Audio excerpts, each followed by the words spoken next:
Good day. My name is Oklahoma State Representative Mike Ritz. We're here to speak with you today as Texas legislators addressing why Oklahoma opposed the Article 5 convention. I'm standing here in the Oklahoma State Capitol Lounge with Oklahoma State Senator Nathan Dahm and Oklahoma State Representative David Brumbaugh.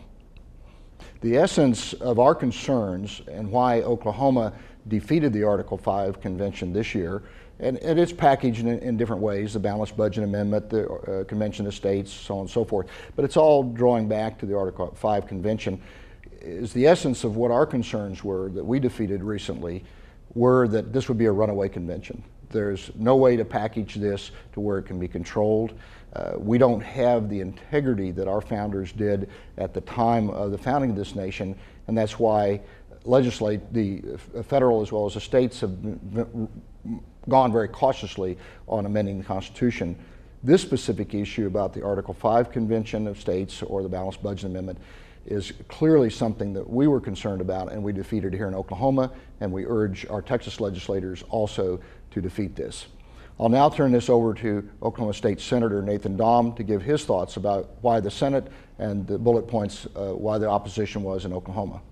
Well, like Representative Ritz said, we were able to defeat this here in Oklahoma. There was obviously there's people on both sides of the issue, and even our grassroots was somewhat divided on this issue. But the thing that I kept going back to, the thing that no one that was a proponent of it, that was in favor of it, could answer is, right now, Congress, Washington, D.C., they're not following the majority of the Constitution as it is. How, by amending it, are they all of a sudden going to start following a new amendment to the Constitution when they're not following the Constitution as written? And nobody's been able to answer that question for me. I've also talked and spoken with several of the national leaders and asked them, about the possibility of a runaway convention. And they all tell me they admit that it's a possibility. They say, yeah, it's not a very likely one. It probably won't happen, but they admit that it is a possibility. And so I have concerns that if there is that possibility, surely if I can realize ways to get around the delegate limitations bills that they've tried to pass or the other rules and regulations that they passed, surely other people can do the same thing. So I have concerns about what would actually come out of a convention. We've talked extensively about it. I agree that Congress is out of control, that they're spending money that they shouldn't, but even with the wording of the Balanced Budget Amendment, there's grave concerns about it that it actually wouldn't stop the spending because it would only deal with some of the appropriated funds and not all of the Medicare and Medicaid and Social Security and all the entitlements that are causing the federal government to get so much into debt. So this is not the proper response. We need to follow the Constitution, not just amend it. And we as the state legislators, we need to stand up and we need to put Congress back in their position. The states created the federal government, not the other way around. We just need to assert our authority and tell them to follow the Constitution, not write a new Constitution or new amendments. Next, we'll have Oklahoma State Representative David Brumbaugh give his perspective why Oklahoma defeated the Article 5 convention. Well, thank you, Representative Ritz and Senator Dahm. The issue with the Constitutional Convention is manifold. Delegate representation. Are states, more liberal states like California and New York, going to have disproportionate representation to Oklahoma?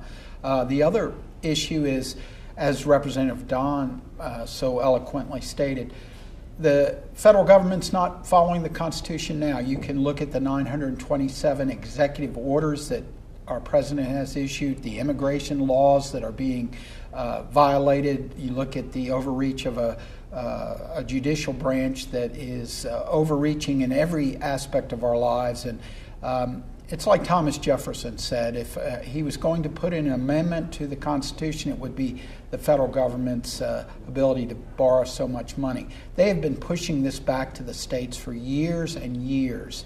The fact of the matter is this has been going on since 1936. They failed to pass a balanced budget amendment, and we have a National Emergency Act. So every year that we overspend, we have to pass the National Emergency Act so we can keep the government running. It has to stop. And it's very disingenuous for the same people who've created the problem to come back to the states and ask us to fix their problem. They need to follow the law. And the other problem is with media. This is not 1787. You can't go up to the second floor of the Philadelphia State House and lock yourself in a room and expect just poor Richard's Almanac to be at the bottom of the stairs. You're going to have CNN, MSNBC, Fox News, everybody's going to be there. And there's no way to keep this from being a runaway convention. You're going to have the 17th Amendment abolishers there. You're going to have the people who oppose gun rights. You're going to have so many people there that will want more subject matter than a single subject matter. And Chief Justice Warren Burger said there's no possible way to do that. So in Oklahoma, we've decided that we're going to push back on an Article 5 convention, and we encourage you in Texas to do the same thing. Thanks again for listening to this. We hope that our colleagues in Texas legislative session currently will vote down the Article 5 convention as we have in Oklahoma. Have a good day.